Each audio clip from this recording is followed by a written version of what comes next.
Good morning, everyone. Hello. Wow.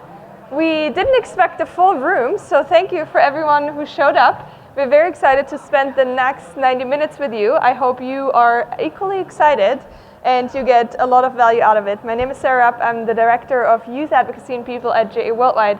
And joining today is my colleague. Yes, I'm Terry Stauffer, Chief Marketing Officer of JA Worldwide.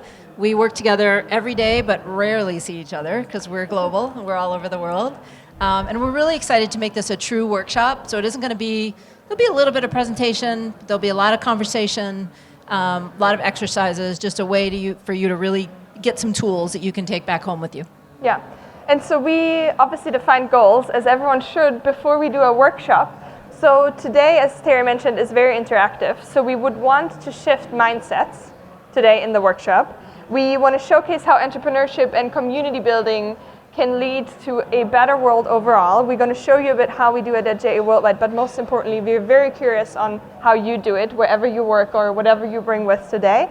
And last but not least, we all want you to leave with an action item. So this is a workshop. Everyone's going to get to work. Not sure if you signed up for it, so now's the time to, last dropout. But thank you so much for joining us today. We also have some notebooks by the door if you want to keep track of what you're working on. You have Post-its and index cards on your table, but if you want to kind of have something to take back with you, there are some notebooks that you can take, some nice little Muji notebooks. Okay. You want to click forward? Oh, there we go. You got it. No, you got it. You had it. Go back. Yes. Go back. Go back. Yeah, good. All right. Okay, we see some movements.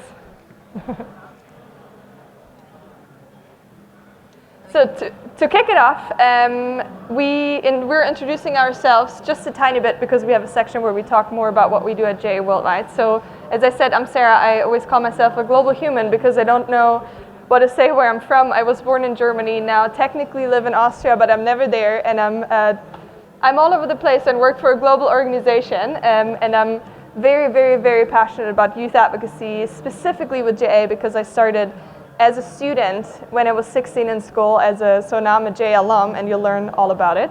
And Terry, tell us more about you. I was actually born in Brazil to American parents, so I had that third culture kid experience where I wasn't quite Brazilian, I wasn't quite American, so kind of created my own third culture.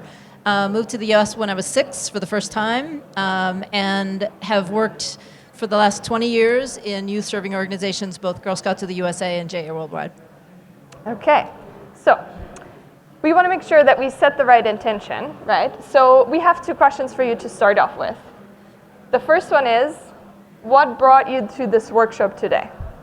So just quickly take a minute to go inward, not, of course, maybe someone said I should come and that's why I'm here, or maybe I want to learn X. So we want to know from you, why did you come specifically to our workshop? In your notebook, on a Post-it, on an index card, we really want you to write this down, not just think about it, because that's going to make it more intentional.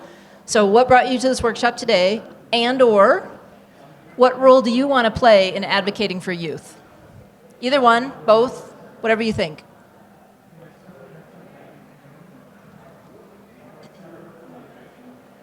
Yeah, the screen is not working. Yes, what's wrong with the screen? It's going to be fine.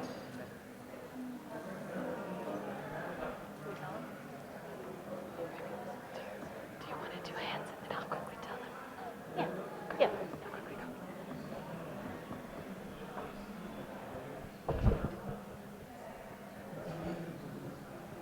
And as you're writing, be thinking about whether you want to share what you wrote, because we'll show hands and have you guys share.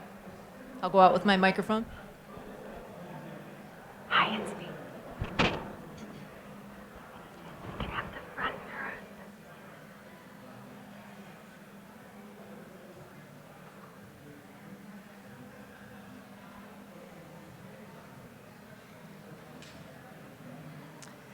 So we have our first share. So say who you are and then answer the question. Hey, good morning, everybody. My name is Mallory Race. What brought me to the workshop today is I really believe youth entrepreneurship is the future's economy. So I really want to support and champion that. essentially what I want to advocate for the youth is bridging education and experience gaps. Some youth entrepreneurs, just haven't had a whole lot of life experience. So bridging that information with traditional education, I think, is the key. Amazing. That's what we do at JA, so I love it. All right, who else wants to share? Either why you came or how you want to advocate for youth? Hi, everyone. My name is Natalie Moyo. I am from the African Leadership Academy based in South Africa, though I'm based in Bulawayo, Zimbabwe. I am a venture partner with the Nzisha Fellowship, and our focus is basically working with very young entrepreneurs and equipping them with the skills and the leadership capabilities to run successful and sustainable businesses. So my main focus is making sure that we're building communities of young entrepreneurs influencing each other. So that's why I came to this particular workshop, to learn how to influence and promote entrepreneurship within those communities.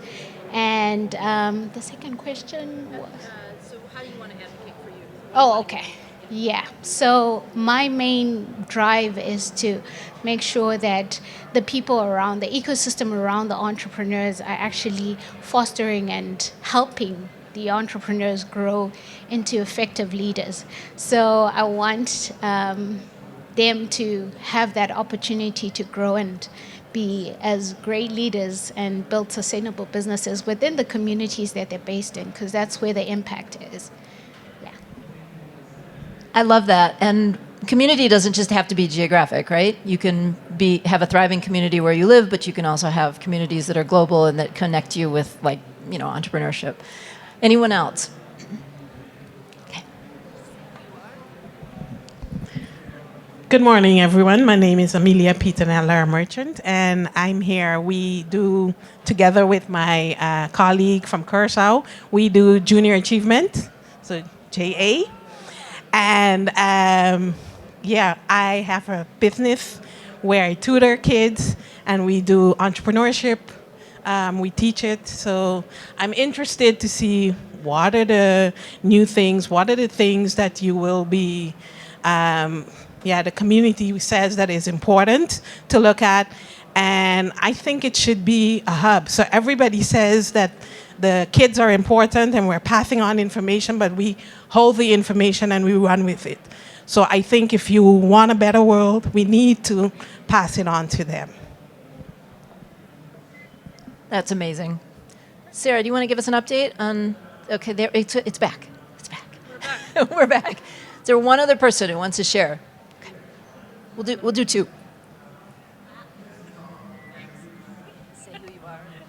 I'm Julie Grabby. I'm a trademark attorney, and I'm from Kansas. So one of the reasons I came into this particular program is both of those things. I'm a trademark attorney. I love to educate about the law. I feel like the law is one of those things that's very mystical to adults. And if we can teach our youth an easy way to understand the law, what's the difference between this kind of entity and that kind of entity, it opens up, it's not so scary to start a business. There are things that we can teach you in plain language. So that is one thing that I feel is really important for our youth to know. The other reason that I'm in here is I am also the homeschool mom of 2 kids. And so I'm a teacher at heart, right? I love to teach them. I want them to have a community where they can bounce these ideas off of other kids that have the same mindset, that they know that they have the options. And I'm from a smaller town in western Kansas. So it's important for me, for those kids to understand that we can create this thriving community. You don't have to leave. You can, great, but you can also stay, and you can make this look like anything you want it to. So. Oh, now she made me give it to you, girl. Well, I was actually waving point to her, but I guess I will talk.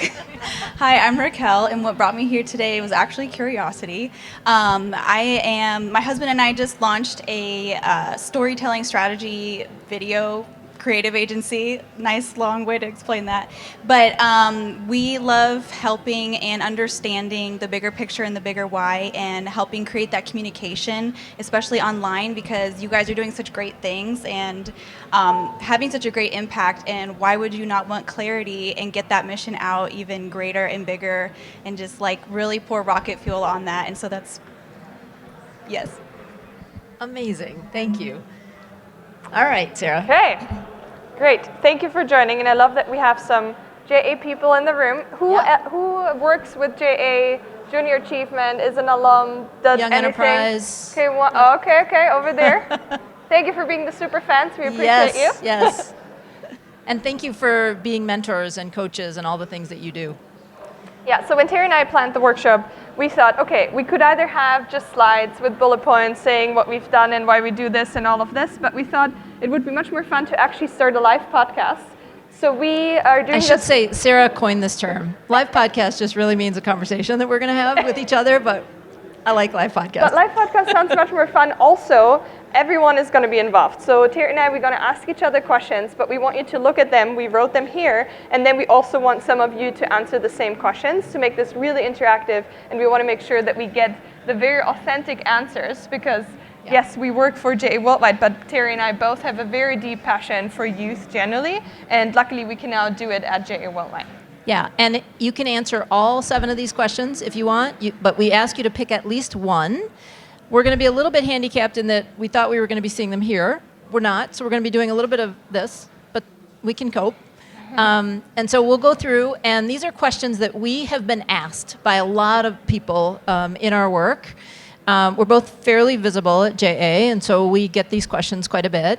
So we decided to just share them with you. We thought about seeing if you guys had questions, but it was too much work. So we just thought, all right, let's go through the list of questions that we are often asked about ourselves, and sort of how we got into this work. And then you'll see those questions, and if you'll pick at least one to answer, and then we'll do the same thing, where we'll ask for hands, probably more hands this time, so be thinking about that. Yeah.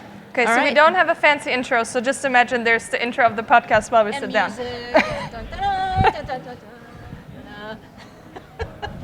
Okay, here we go. Welcome to the live podcast nobody knew is going to happen today. I'm Sarah, this is Terry. We're glad to have all of you here. So as we mentioned, we would have the questions here, so we're going to turn around a bit. Yeah. So Terry, yes. The first question I have for you. Also, we picked some tricky questions for each other, of course, to make it a bit more fun. So who advocated for you as a child? So I was an avid reader as a kid, and I had several people along my academic journey who encouraged both reading and writing. And I have to say, I think we've mythologized writing a little bit. To be certain people have the skill and they can do it, and very few other people can. And instead, I had mentors along the way who said, "You know what makes you a writer? You're someone who writes." So AI has taken a little bit of that away, right? It's no longer this unique skill set. But I'm the author of 21 books, and that was because there were mentors along the way who said, if you want to write, just write. And if you want to be a better writer, be a better reader. And then I got into athletics and had coaches who sort of said the same thing. I was not, because my parents had gone to Brazil and they'd been there 8 years and had kind of lost their main earning years. We did not, highly educated parents who weren't making a lot of money, right? Because they were kind of catching up in their career. And so we didn't have a lot. I was the youngest of 6. There wasn't any money for college. And I had a coach when I was about 12, 13 say, this Title IX thing, I think is going to open up some scholarships for girls. And I was like, maybe I could get one of those. And just decided that that's what was going to happen when I was about 12 or 13. And when I was 18, I got a full ride to college and to run at the University of Tennessee, and that's what I did. So it was those people along the way who sort of said, is this something you want to do? Well, just do it. Just decide that you're going to do it, and then do it. And I think without those, my life would have been really, really different. And I think that's the role that we can all play. I don't think you have to be any kind of magician. I think you just have to listen to what young people want and say, well, why not? Somebody's got to get that scholarship. Why not you? All right. So Sarah, you want to add to that at all, or yeah? Okay, we'll move on to the second one. So what was your journey into youth advocacy? Yeah, so I feel like the word youth advocacy sounds so big and policy and all the things we don't know how to put in right words. So honestly, so this is what I always share. My journey started within GA when I was 16. So in school, I mean, if little Sarah would see me now, she would die because I was the shyest kid in the corner. I was like very small and like I never raised my hand. I just shared with Terry actually that I was terrible at reading out loud, and I still am to this day because I didn't have the mentor in school who encouraged me, but instead it was like, no, you have to read more, and then I just got really terrified around it. And so then I joined JA in school, so we created a company, and I have actually, later you'll see a picture of our product, which we created in school. And we still didn't know that this was junior achievement. We still didn't know what to do, but I was just very excited that it was something hands-on, and this is when I started to realize, I'm like, oh, wait a minute. So even though I'm like young, I was 16 years old and I was very shy, there was like this spark inside of me to create something, to do something. And it almost felt like that even though our teacher was not, she tried her best, let's just put it this way, she opened a small door for me and for my friends to actually do something. And this is where everything changed. And then I was engaged in the alumni community, and so now we've built it globally, but back then it was in Germany. And then the first meeting I remember, another person said, hey, do you want to be, I don't even know, the coordinator of whatever south of Germany of something? I mean, I didn't know what that was. I'm like, sure, sounds great. So here I was. And then just later on that journey, so I've been leading the European Alumni Network for many years, and now 7 years full-time already at JA Worldwide. So you can see half my life I've been with JA. For better or worse, but mainly for the better, and I'm excited to now have it in my title, right? And so youth advocacy really for me started when I saw that other people believed in me as a young student, and they didn't believe in me just because I had amazing grades, because I didn't. I was a very average student. I wasn't terrible, but I wasn't great. But then as soon as I had this spark, there were like all these older, for me at that time, older people, they were probably my age now, just saying, hey, why don't you do this? I didn't know what that means, but they just believed in me, and this is how I went in. And so this is how I now actually, honestly, only for the past, I would say 1.5 years is how I, in my brain, reframe it as youth advocacy, because now I realized that I'm 21, because I'm not anymore, but I'm also not in the seasoned CEO who is like 61 and kind of did it all, right? So it feels like I'm in the middle, and now I'm like, okay, wait a minute, maybe I can actually build the bridge, because I know I came from exactly the community, I know how it feels, and then I can somewhat be the translator and also like open the doors for young people, but then also still be the rebel in the team and be like, no, young people, they have to be here, they have to be on stage. So that's kind of how I got into it, and we're now rephrasing it as youth advocacy, because as I mentioned in the beginning, the word doesn't mean a lot for young people because they're like, what is that?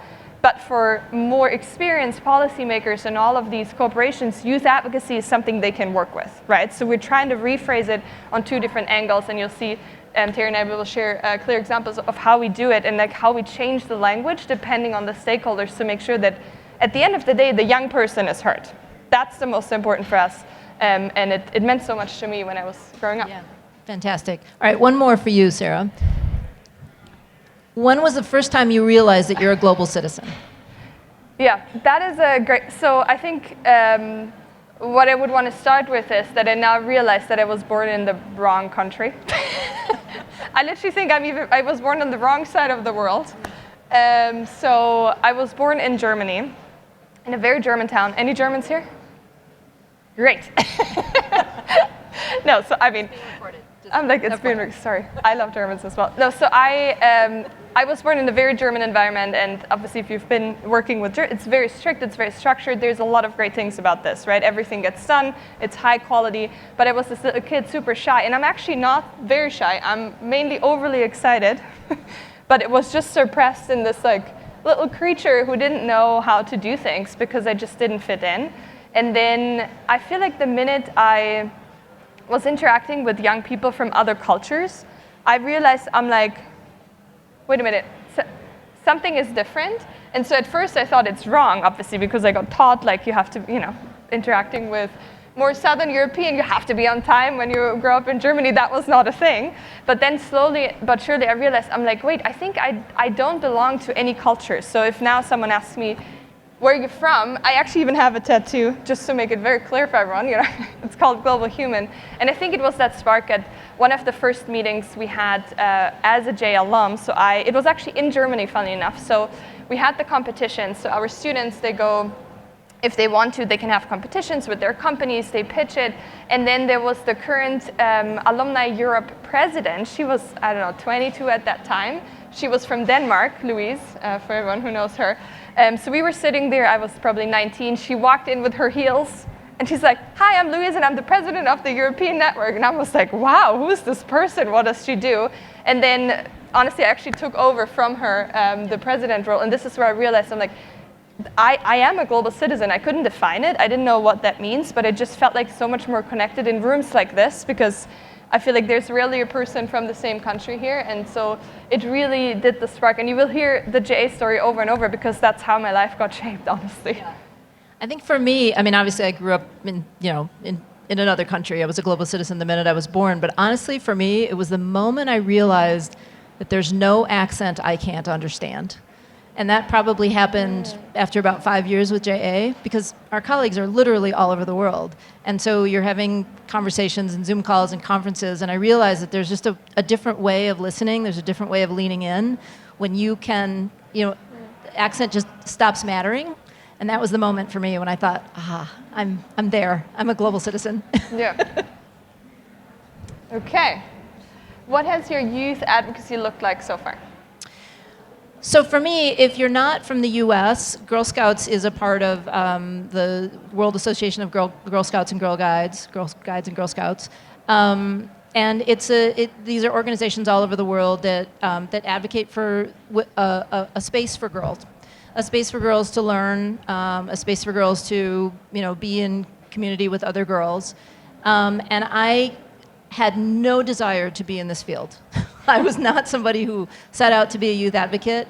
I was working in publishing, and I was editing and writing books, and Girl Scouts had a freelance opportunity that I thought looked pretty great, something I could do in my spare time. It was to write a series of books for them. And I applied, and the HR department called me the next day, and I was like, well, that's weird. So HR hires their freelancers, okay. And they had me come in, and that's when they dropped the bomb that they were looking for an editorial director for a new department that they were forming, and that they wanted me to take that job. And I resisted a bit, but eventually took it and found myself sort of in this role of needing to stand up for young people and what they needed. And so very quickly learned, and then I was in. So I've only worked for 2 youth serving organizations since then, Girl Scouts and JA, and I have no desire to do anything but this. So I fell into it, but I saw the need, and as I get older, I realize that there are rooms where only older people will be listened to. And so although it's unfortunate, and although we believe that the best diplomats in the world are young people, sometimes you need someone older to be advocating for those young people to be in the room, and that's what I do now in my job, is I try to make sure that there's a young person in all of the rooms, the global rooms where people are convening and making decisions about their futures. I try to make sure that they're there. Yeah. And for me, it's very similar, because I was the young person, and luckily I got thrown into all of these things. So from a very young age, I was the one shouting from the rooftops, like, hey, we're cool, you please ask, please involve us. Like, we don't want to destroy the brand, we don't want to ruin anything. We actually just want to be at the table and bring all the knowledge we have as young people. And so now I'm just carrying the torch forward, and you'll see we have a big alumni community, and it's so nice to be able to just empower the young people to speak up and then let them shine in a way which is not, when you work for a longer time, sometimes the spark, I feel that now, I'm like, oh, the spark is gone, let's bring it back with the young people. All right, next one's for you. What's the biggest challenge people have with advocacy in general and youth advocacy in particular? Yeah, so I think I feel like we all agree it's pretty scary to speak up about topics, but no matter which topic is out there, there's always someone who's going to dislike it, who's not going to agree, and then if it's out there on socials, there might be like a backlash and all of this. And so I think for youth advocacy, how I now see it is, in the past I always thought like youth advocates are just young people. But what we want to do now is it's actually reframing that everyone's a youth advocate. So the word youth doesn't define how old you are when you're advocating for youth. And I think that's something which is not so common out there, because if we talk about youth advocacy, everyone just thinks young people, and we agree that they should be there. But the most important thing is that everyone has the young person in mind at the end of the day. So everyone's advocating for young people, and so I think this is like currently the biggest challenge, to do what I mentioned in the beginning, the mindset shift, that I would love for every single one of you walking out of the room putting on your LinkedIn, I'm a youth advocate. Because I hope you all are. I hope this is why you're here. And I think previously that was not a thing everyone would have done, because it felt like the word youth is just reserved for young people. And so also kind of the speaking up on socials generally, on like your own profiles, on the company profiles, I think it's pretty scary. But and it's tough, right? I mean, in probably one of the more politically polarized environments we've ever seen in the world, it's hard to speak up on certain issues and know that people are going to understand that you just have young people's best intentions at heart, right? That you're not advocating for a particular political view, but that you. So we've been working on sort of what are the things that everybody can agree on, right, for young people. So like every young person should have an education, right? There should not be a young person in the world that doesn't get to have an education. Young people should have full bellies, places to sleep, right? Safety. What are those sort of those general things that we can all agree on? And then we can have that conversation. And we don't have to take it into any sort of political realm if we can just sort of agree on some of those basics. So that's what Sarah and I have been working on. We're going to finish that in the next couple months. Yes, okay. 2 more questions, and then we go into asking so if you haven't picked your one yet that you're answering, this is a little 2-minute warning.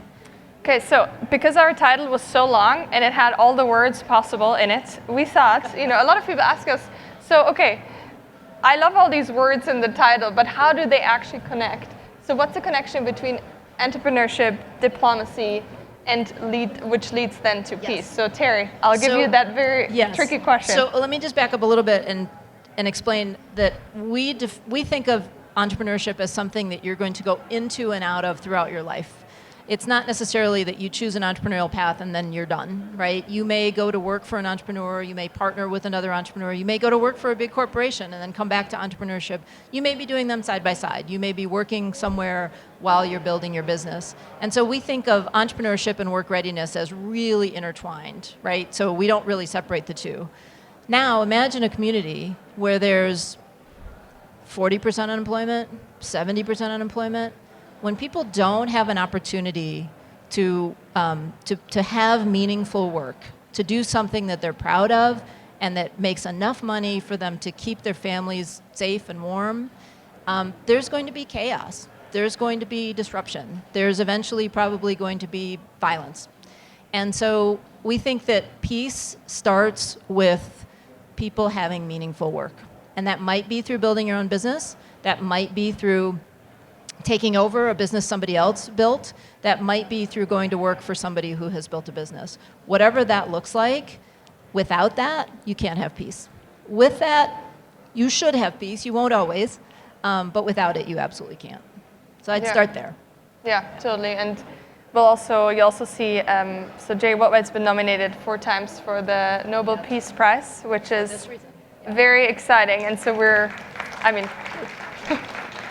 it's for the young people out there, and honestly, this is why we also work on, how can we make people more advocating for youth? Yes, the organization was nominated, but it's for the young people we serve every single day. Yeah. Okay, last one. All right, so last one. This is for me to ask you, what are we getting right and what are we getting wrong about how we see and how we talk about Gen Z and Gen Alpha?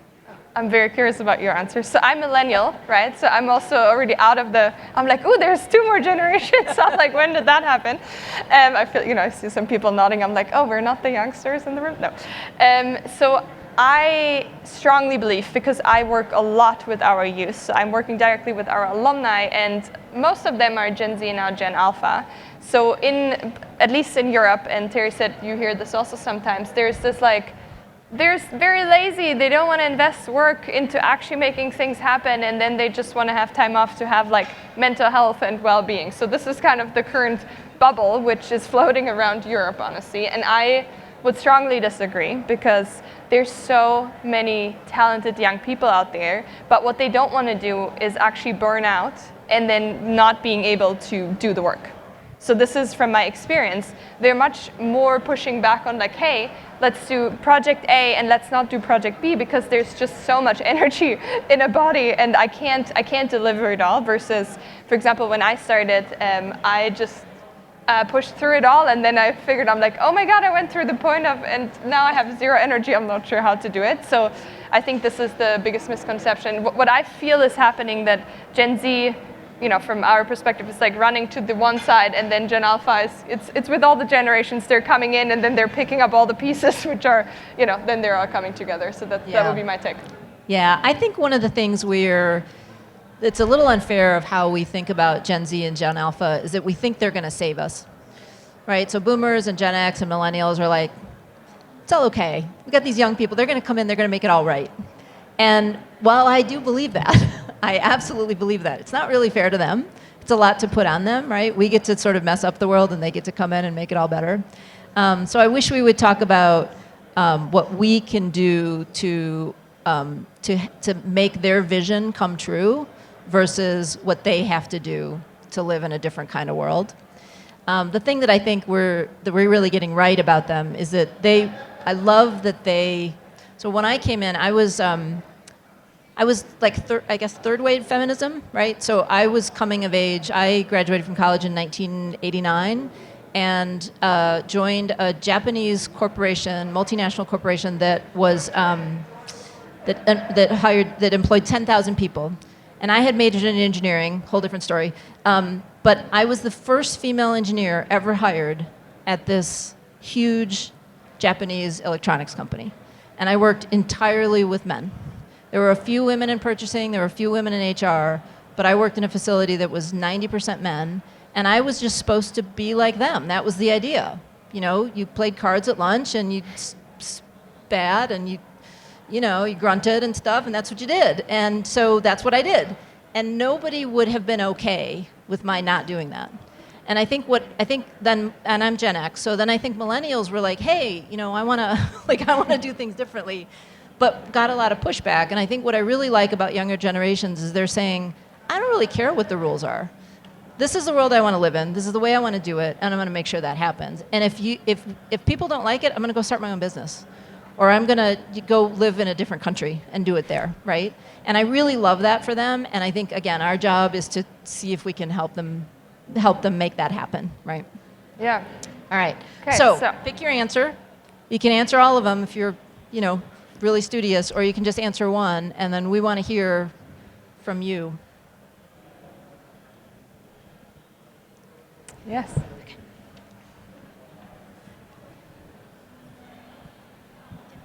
Good afternoon, everyone. I don't know if it's morning yet, because I'm still tired off of my flight. But I wanted to take a stab at question number 4. My name is Jessica Hayden. I'm from Dallas, Texas. I'm the owner of Hustle Creative Studio. So what youth advocacy work looks like for me was I was involved with being my community chair in Dallas for my HBCU alumni group, to being involved in Ignite, Women Empowerment in Politics. And then I also like to, advocate within my national HBCU organization, because I came from the comm department, and I feel like it's very important for me to always advocate for my people when I'm not there. So, thank you. Wonderful. All right. Who else answered maybe a different question than number 4? Okay, hands. Hi there. Rebecca from Indiana area, and I would love to answer the number 1 question advocated for me as a child. Interestingly enough, it was not the last generation, it was my grandmother. And she is the only one in my history that led the entrepreneurial wagon. And what I learned greatly from her is in the field of ceramics, for example, and learning that whole process, if you're not willing to evolve with the wave of creativity, then you can't expand and continue on. So, of course, she did what she could to keep it going. And if I would have just been a little bit older when she got out of it, I would have been able to take it entirely. And that's okay, because I learned now as a creative myself, raising another artist, how to expand not just in creativity, but also have the business side built out so you can take your talent and take it to the world. So thank you for asking. Amazing. That. It's great. Thank you. Okay, I think we have time for one more. Maybe two, Sarah? Maybe two?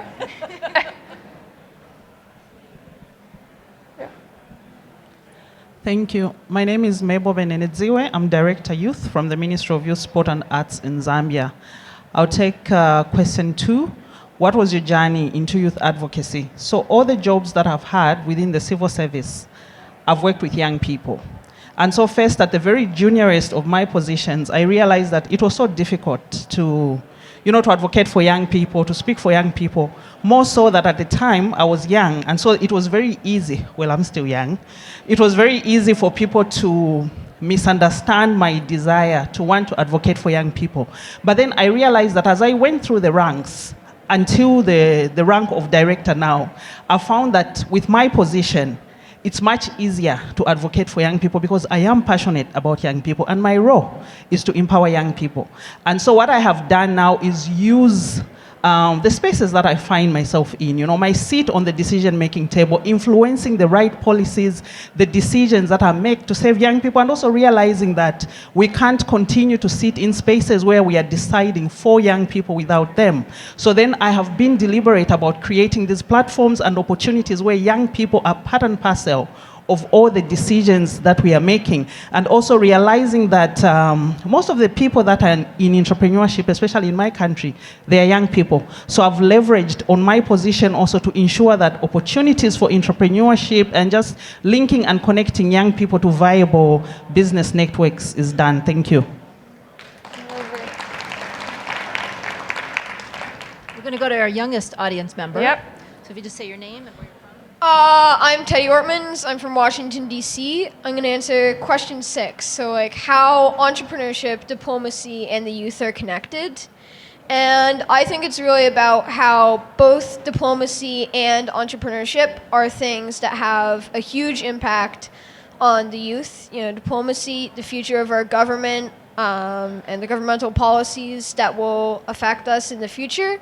And then entrepreneurship, the new businesses and innovations that could become very important in the future. And those are both also things that, as you were saying, the youth don't always have a massive role in. And your organization that's sort of helping to put youth into that position to have a say in what will determine their future. Thank you. That's a good place to end it. Oops, sorry. Okay, we're cut. Yeah.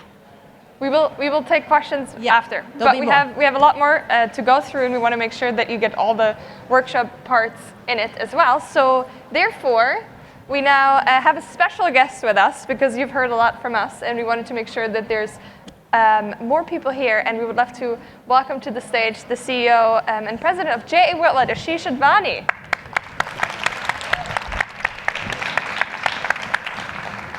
Hi, everyone. I think it's still morning, so I'm going to ask for a good morning. Good morning. Awesome. You're still awake. Thank you so much. These guys have been ridiculously modest about their contributions. I promise you that my little 15-minute segment is going to be highly interactive and going to get to your own personal goals. But before I do that, I just want to take just 1 minute to say these two amazing humans have done so much for the organization that I run. I get to take credit for all the great stuff in speeches, but this is one time where I really want to highlight. We talked about the Nobel Peace Prize nomination, but you guys may not know this. Under Terry's leadership as Chief Marketing Officer, we've been ranked as one of the 10 most impactful NGOs in the world and #1 on the Fast Company list of most innovative organizations. Our head of marketing. And Sarah has led the alumni network for, 8 years or something like that now, a long time. has built alumni associations in over 80 countries, and we now have an online alumni community that's bigger than Harvard and Oxford, and it's all because of her passion. So I get to thank them publicly, which honestly I wish I could do in every one of my speeches, but they are here today, so I get to do it in front of all of you. So thank you for clapping, because I want to clap for them. All right, my task today is really simple. We're going to do an exercise called the Heroes Exercise.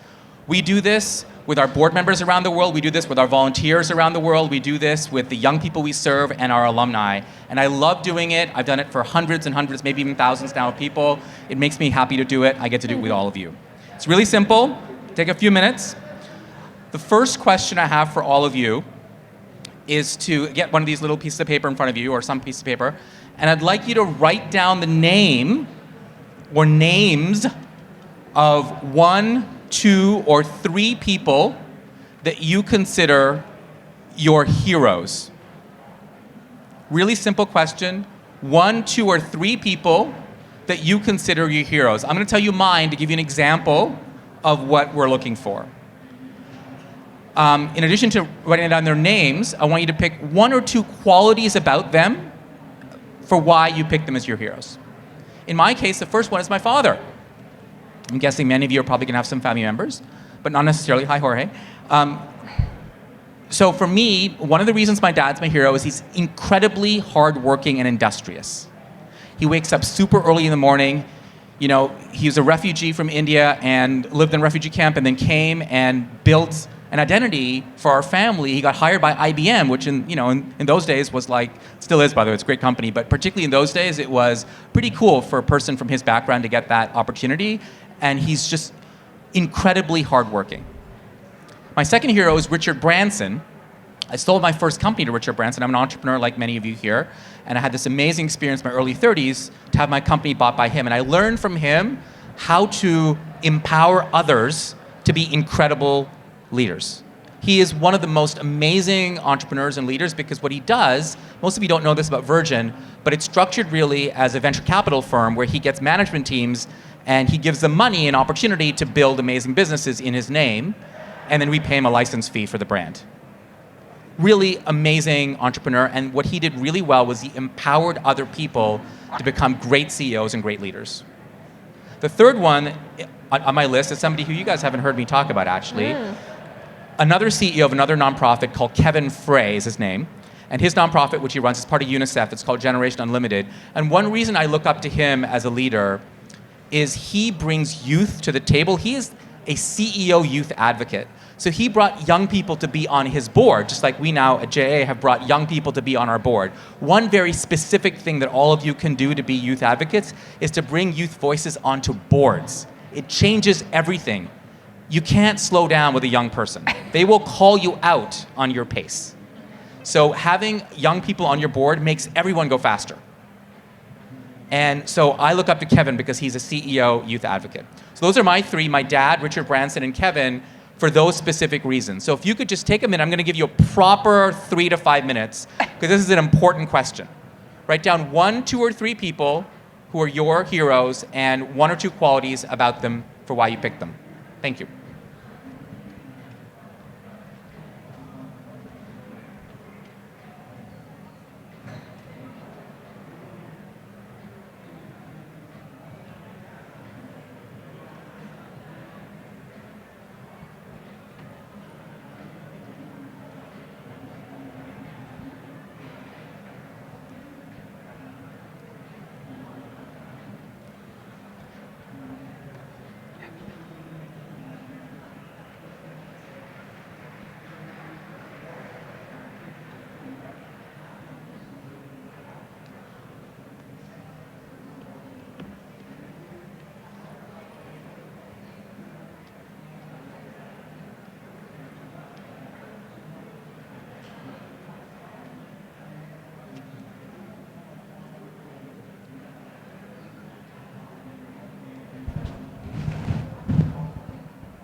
So every time I do this, there's at least 5 people who think they are too cool to do this exercise. They're too senior, too experienced, whatever. Please, trust me, you will thank me at the end of this. So if you're one of those 5 people, do it anyway.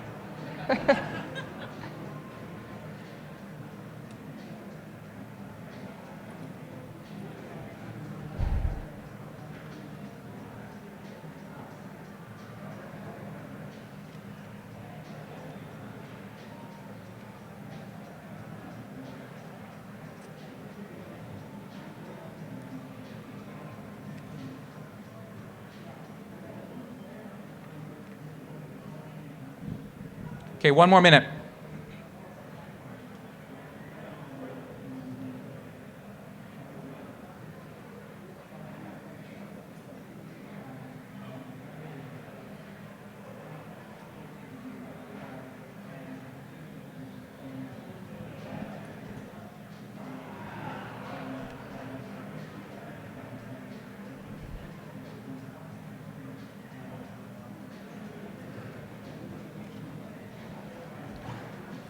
Okay, let's bring it in.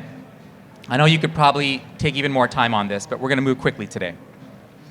I'm going to ask for some brave volunteers to share with us the name of their heroes and why. Oh, look at this. I don't have to offer any bribes today. This is amazing. Normally I got to give away books and all sorts. You raised your hand first. Yeah, if you could. Thank you.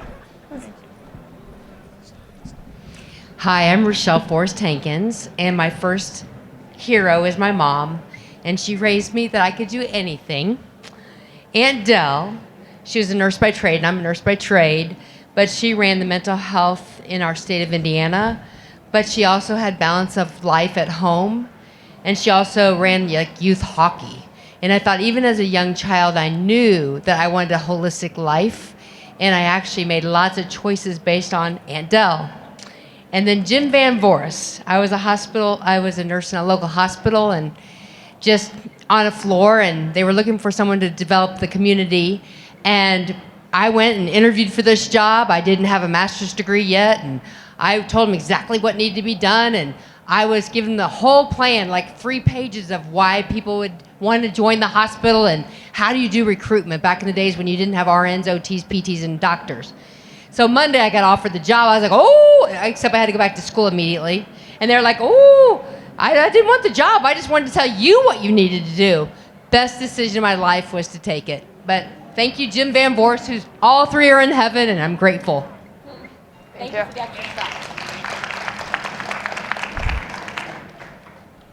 Please say your name like Michelle did. Okay, I said my name last time, so I'll repeat my name. My name is Amelia Petanella Merchant, and my heroes. Now, I have some slashes. I have my parents. I was fortunate to have 3 parents, so I grew up with my aunt and my uncle and my mom, and they would all be chatting with each other as into what to do with us and how. So I was mesmerized that they could have gotten that done. In 2019, I went through a period in life that I had a clash with my job, and my parents called and they said, well, if you need anything, we're here for you, but you don't need anything because you're going to pull through it just fine. So last month I went to see my parents, and they said, you know, we didn't offer help because we know you didn't need it. So that's definitely an excellent mentor. I have my husband on the side of it along with my parents because, like I said, it was in teaching, and they have a lot of rules. So you have, like in the Dutch system, you have like a union inside of school and you have it on the outside. So I joined the union on the inside of school, and I became one of the advocates for all the teachers, the parents, and the students. So that was a wonderful experience. The second mentor that I really wanted to highlight was Jeff Hoffman. We do, on the islands of Bonaire and Curacao, we do junior achievement, and we do the global entrepreneurship network, different sections that they have. And Jeff Hoffman became one of our ambassadors. He's been to the island of Bonaire twice, and Curacao, I think at least 3 to 4 times. So that's someone that always sat down, we could app him and do stuff, so a brilliant mentor. The third is Eugenia from Curacao, which was leading junior achievement, and one of my students. Why I took my student, because I still talk about him, and Eugenia encouraged me to, hey, step away from the political things that you're seeing and try and get your foot in the door by doing entrepreneurship as a teacher. So that was a way that I said, hey, maybe I can reach more people and stay in my lane. Ruelton, today is one of my ex-students that when we started doing the Junior Achievement and Global Entrepreneurship Week, he came out and he said, yeah, pictures with donkeys, donkeys for sale. Come on, this could be a good and innovative business. He's now a business owner. He makes pictures. You can do your wedding photos by him, and you can do whatever you need done. And he has like a photo booth that if you're having a party, you can get a one-on-one photo. So I was like, hey, this guy really has talent. So that was one of the talents that was scouted, and I was like, hey, I'm really proud of you. The last section I have for Pathfinders.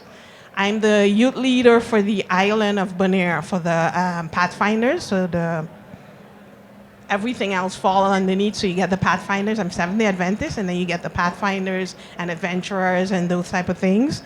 So I think that helps you to form leadership. It helps you with speaking. It helps you to meet new people. You make friends. You learn stuff with sports. So I think that's a good advocacy for young people. And it really pulls you out of your shell. Apart from that, I think some of your teachers can do that for you too. So I've had teachers that told me, hey, you're a leader. You're always organizing and doing stuff. So especially when I was going to school in Holland, they were telling me that. So it stuck with me, and I'm really happy. And looking back on life, I'm satisfied. Thank you, Amelia. Thank you so much. Two more on other side.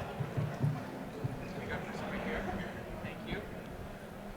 I promise I'll bring this home. Go ahead. Yeah, name's Peter Servas from Indiana as well. Grandma and Grandpa were born with nothing.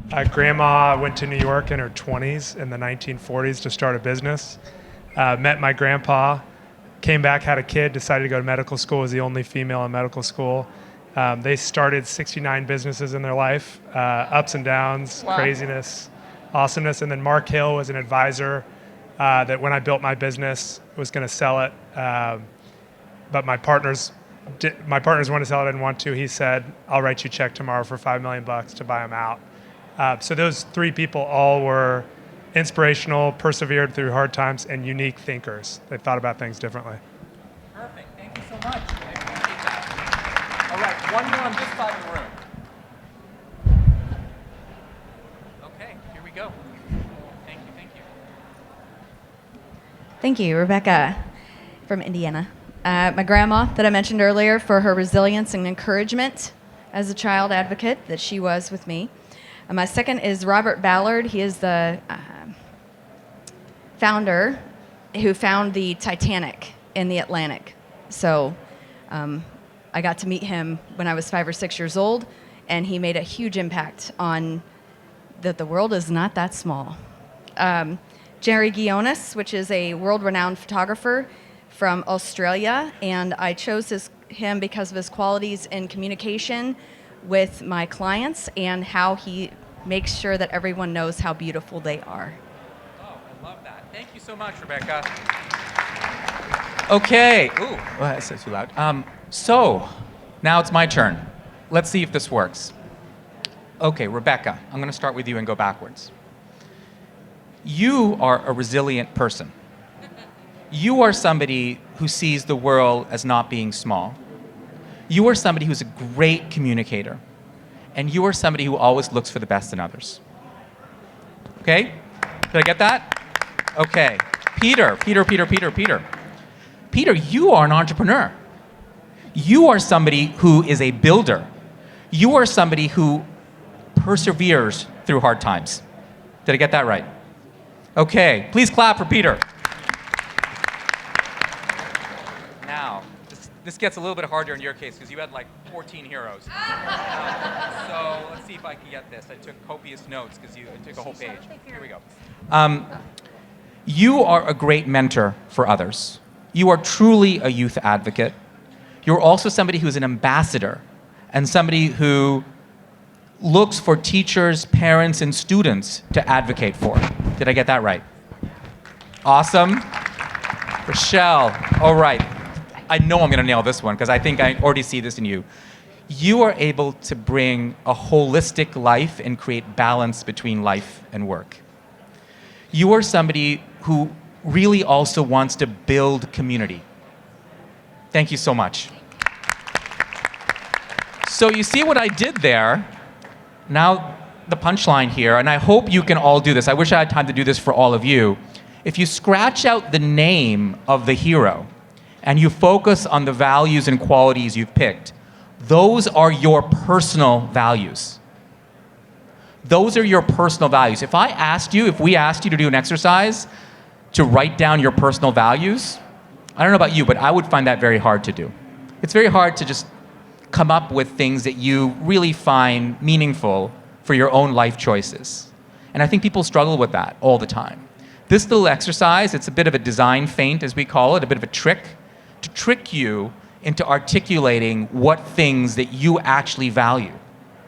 So I encourage you, I don't know if this will work for all of you, but scratch out the name of your heroes, and maybe I'll take a couple of people to tell me how this resonates with them when they scratch out the name of their heroes. Could somebody raise their hand? Yes, thank you, right here.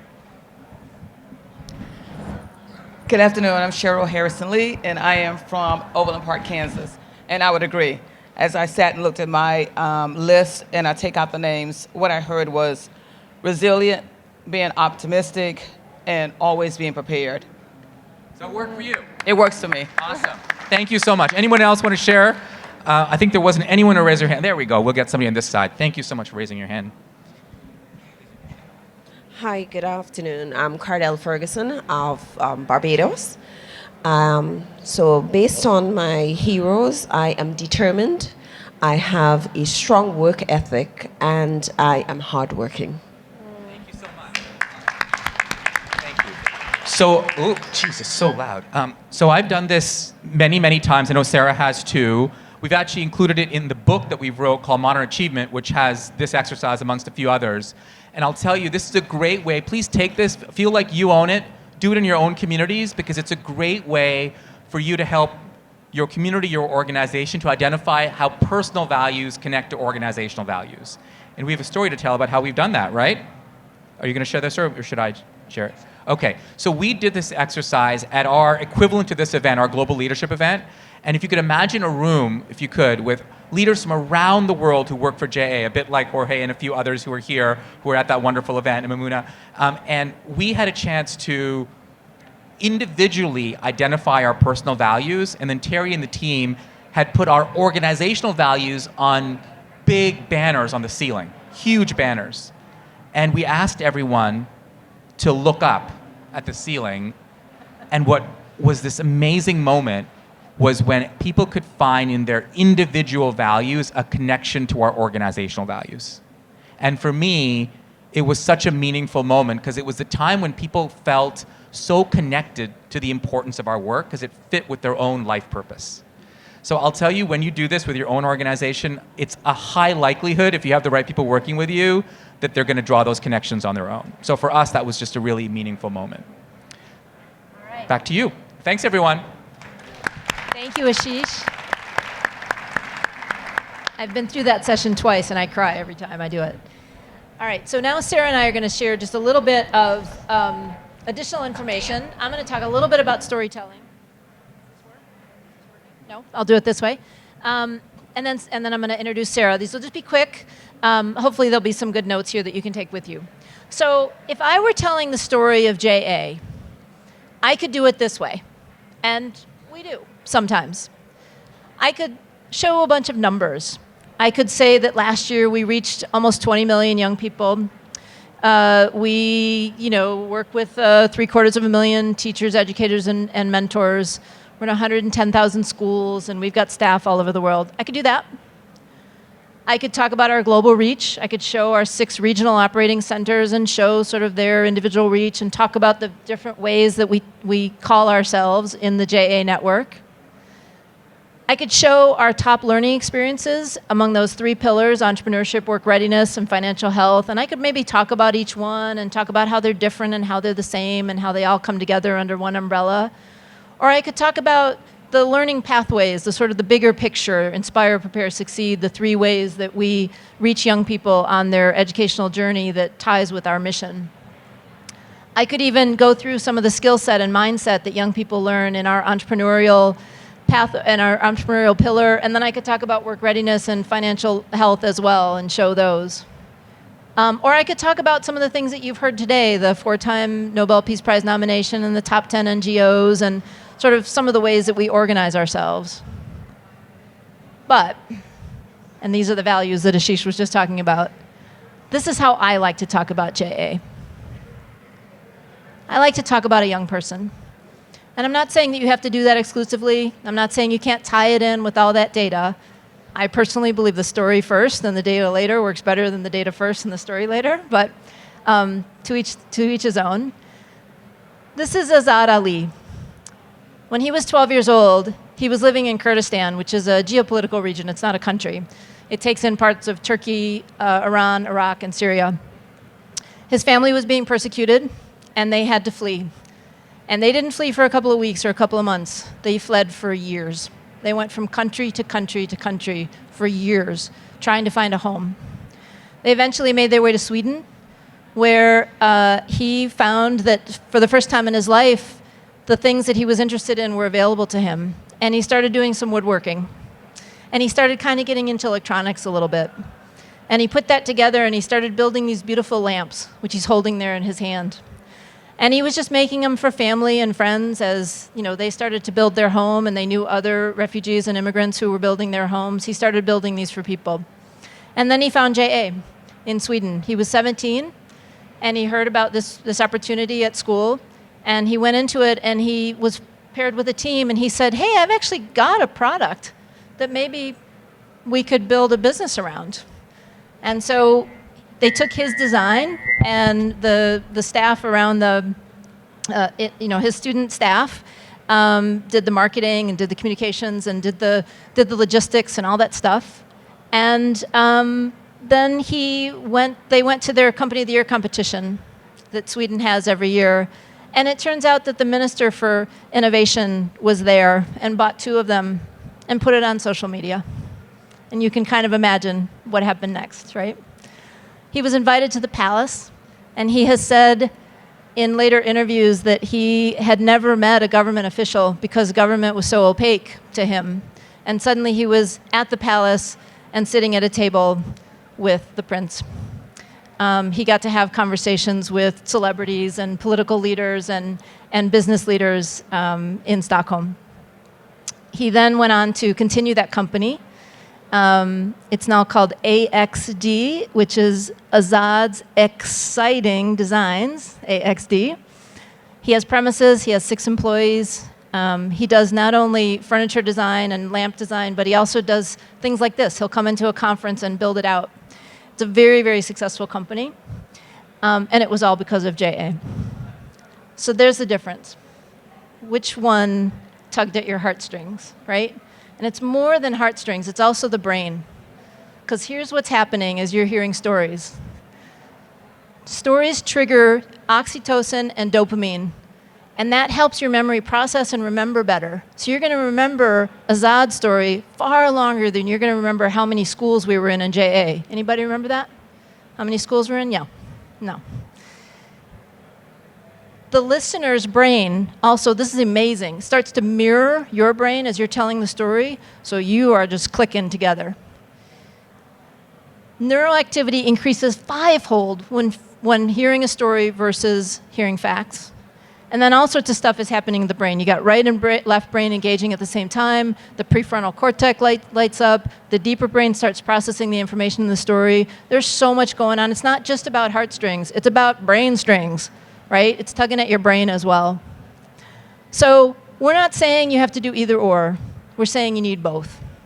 So when we build out an impact report, we tell Azad's story at the same time that we show some of our hard data, because this is the way that we're going to get young people to not only remember their stories as we tell them, but to understand their needs. Azad is one of those people who needed an education, right? He wasn't 12 years old. He was on the run. He didn't have formal schooling for almost 4 years, right? He missed that opportunity. And thanks to Sweden, thanks to the educational system in Sweden, and thanks to JA, he was able to undo some of that. So we need both, and we need, in our advocacy of young people, to not just talk about their situation, not just tell the facts, but to tell their stories and to let their stories rise. I have to tell you, the best part of my job is interviewing young people. I'll schedule 30 minutes on a Zoom. I just have a conversation. We record it just, to have it. And then I get to work that into something amazing, something that reflects what they're going through, and work with them to promote it. All right, Sarah, you come and talk more about advocacy.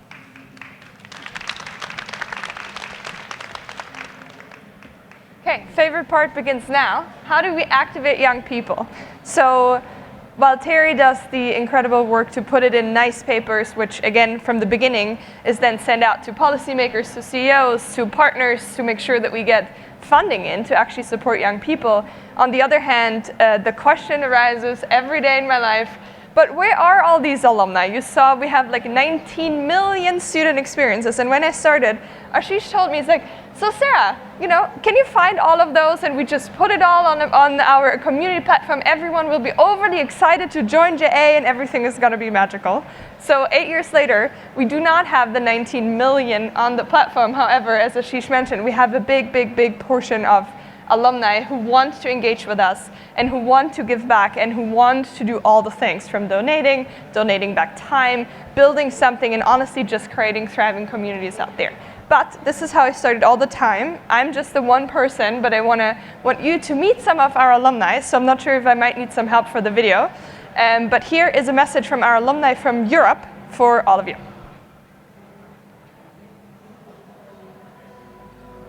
It's a European and global network of young people who want to connect and grow and basically make this world a better and more inclusive place. I learned that no matter where you're from or who you are, you can become anything you want to be. And so many experiences come together, and it absolutely doesn't matter from where you are, but it just matters what's in your mind, and that's why I love JA.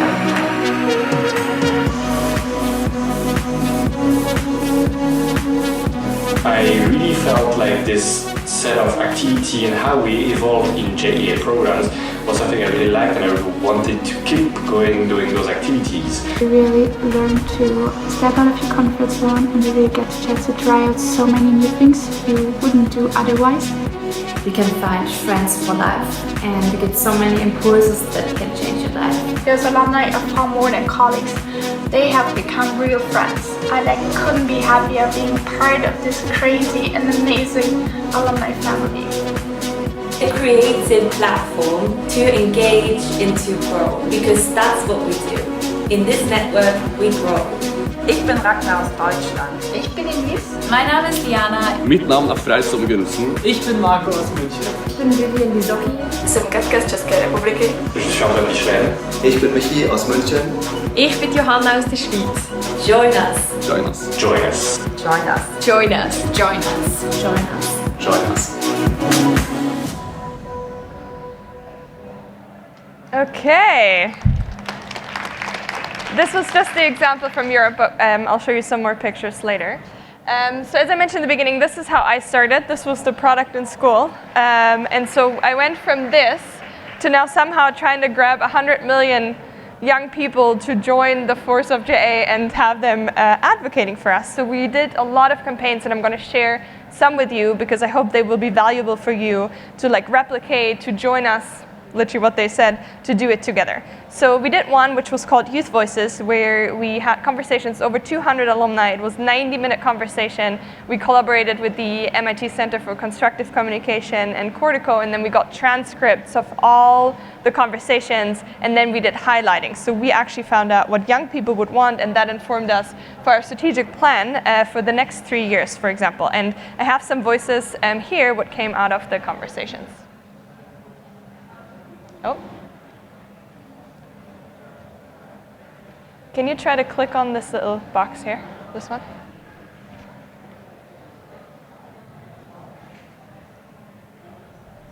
Thank you.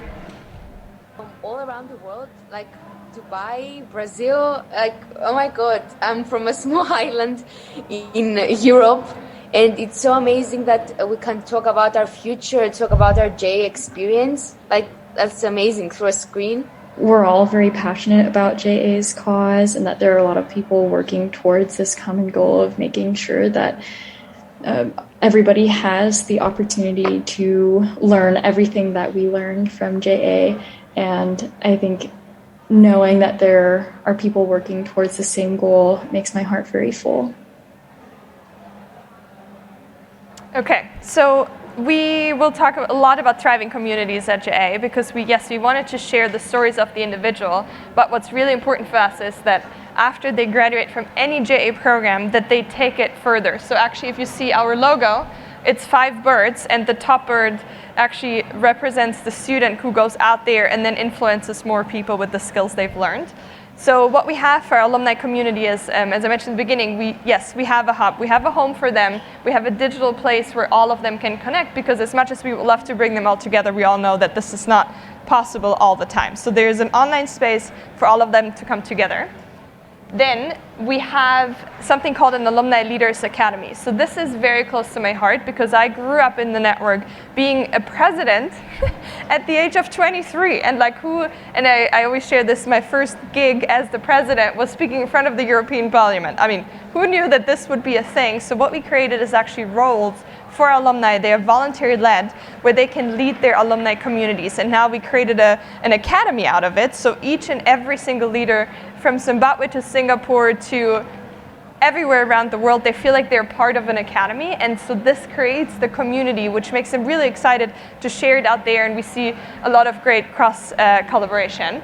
And so here you can see it. So we're everywhere. We had them in 5 out of our 6 regions now, which is very exciting, where we actually bring them together as well, and then they share it outwards again. We have something called the Community Builders. So this is a fairly new one, which we launched last year because we realized, okay, we have the leaders, but there can only be one president in each country. There might be an alumni board where we can engage more, but we wanted to create something where everyone feels that they can have a part in it. And so this is when we created the Community Builder course. It's very short. It's only about an hour and a half. It's online, but afterwards, every single one of them, they get a certificate and they're certified community builders by JA, and they learn the principles of global citizenship, how to connect with people, how to create events, and it's very simple and basic, but we got over 700 applications, and out of the 700, 600 completed the course, and now we have officially 600 community builders who do all kind of cool stuff out there as youth advocates and community builders. And I brought a short video from just the recording because we created the course with young people. So there was no old person, here I say it, involved in actually teaching, but the young people taught the other young people on what it means, for example, to be a global citizen. The most important part of being a global citizen is the art of listening. We do not see things as they are, we see things as we are. A piece of advice I would give to any aspiring entrepreneur is to really just jump right into it. Learn how to overcome it and actually grow from failure. Because the only way you fail is by stopping. And you will never regret engaging in, because you will make friends for life, connections for life. Also sure you will learn a bunch about yourself. So many talented and driven people, young people, brought together within one organization. Hello, and welcome to the JA Alumni Community Builder Certificate course.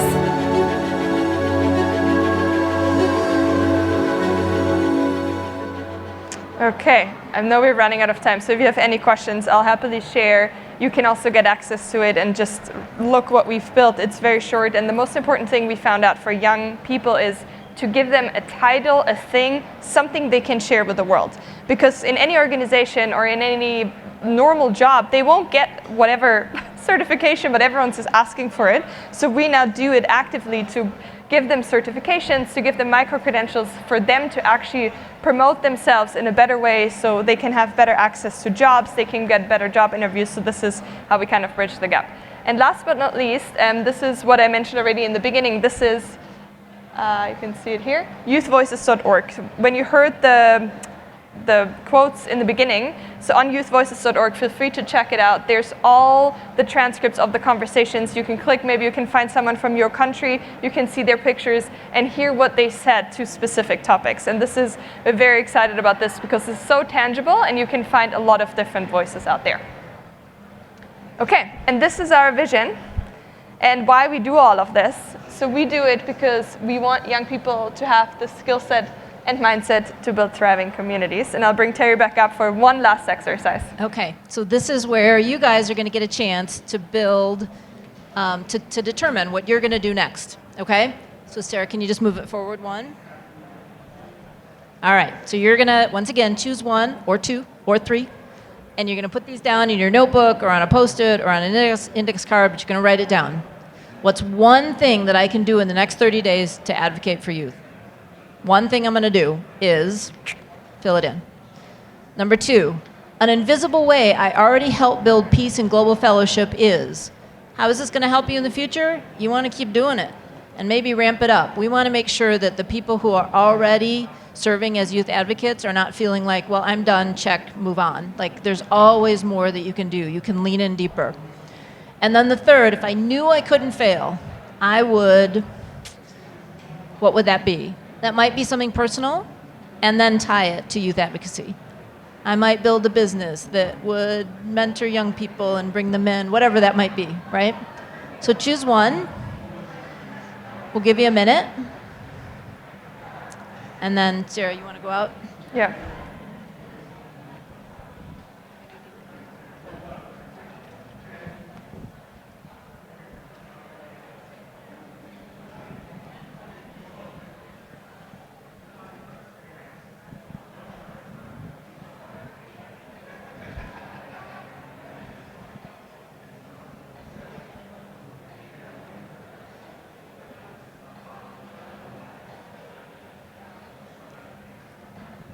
I see people still writing.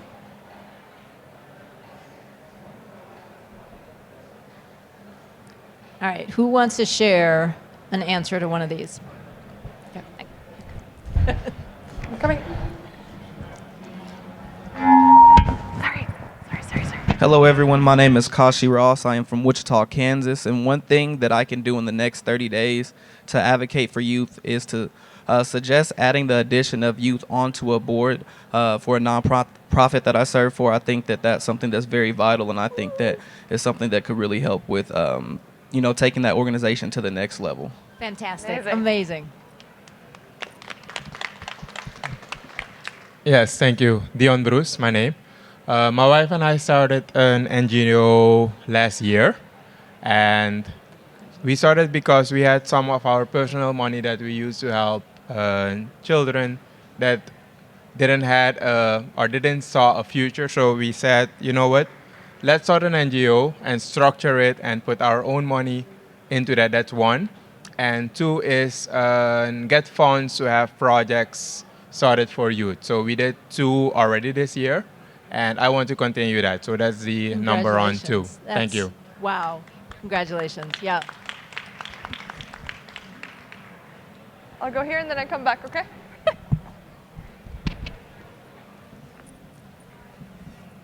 Hello, my name is Charlotte, and I'm from Arizona.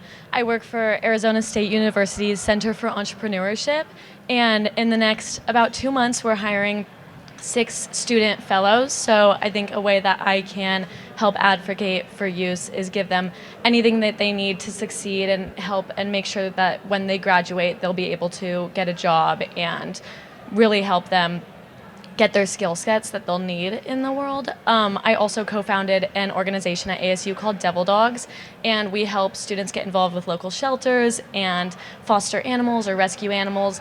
And we have an executive board that is fully student-led, so helping them succeed in every way that they need to as well. You are on it. Amazing.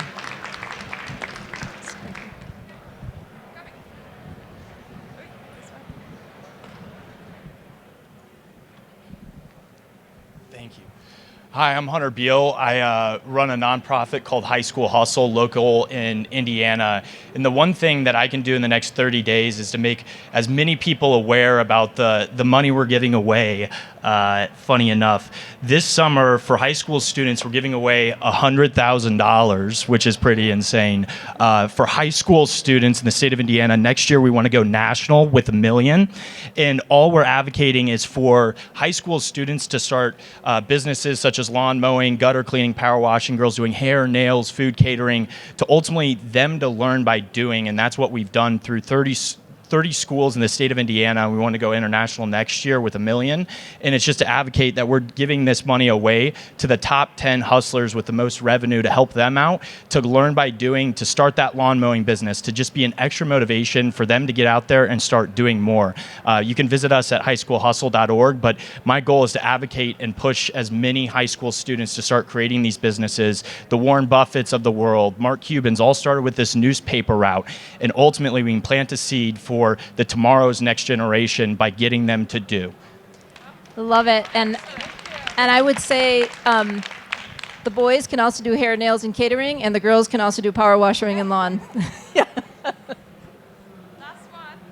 I think we're done? We got 30 seconds. So 30 seconds, sorry.